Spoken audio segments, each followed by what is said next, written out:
Hello world, it is Wednesday, September 7th, 2022, and looking out the window at Defiance, it's a gorgeous day.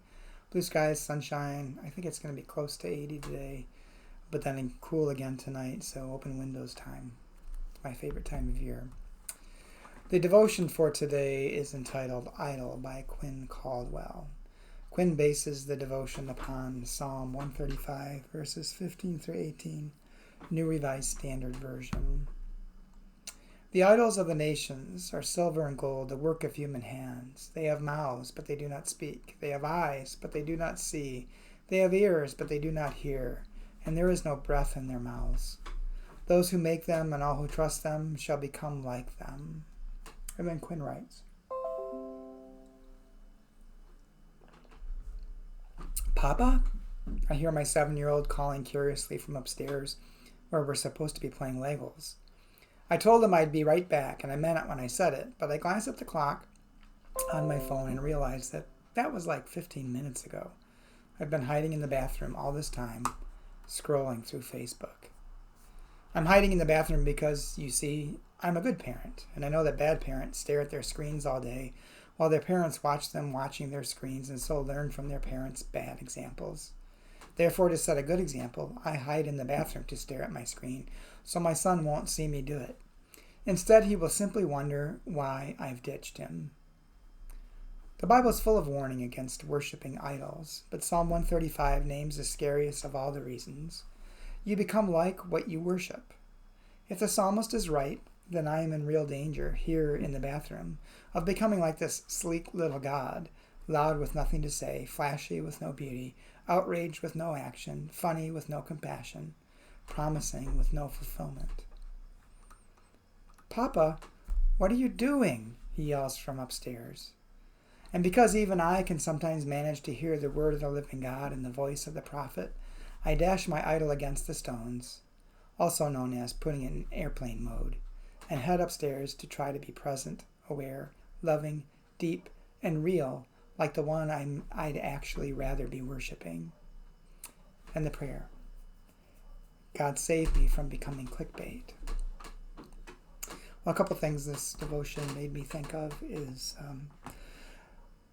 probably 30 years ago or so, when the 7 Habits of Highly Successful People was all the rage, and keeping a Franklin planner was something that almost everybody was trying to do. And the intent of it was good. It became a commercialized thing, but the intent of it was good in that it forced you to stop and think about what's really important in your life, and then prioritize the things that you say are important in your life. Because too often we say certain things are important, like our children, but then our actions don't follow up with that. So stopping and thinking about your day and what it is that you truly value, and then planning or setting aside time just for that. And the other thing this devotion made me think of is there are so many distractions available to us today that really keep us from being engaged with one another. I don't know how often I've been out to eat in a restaurant or other places and just see people sitting at the table together looking at their screens and not communicating. Because one of the things living in Germany taught me was going out to eat is not about the food, it's about the community building. It was not unusual when we lived in Germany we would go on what they would consider the early side, 5:30, 6 o'clock, and the restaurants would be empty, and all of the tables would have reserve signs on them.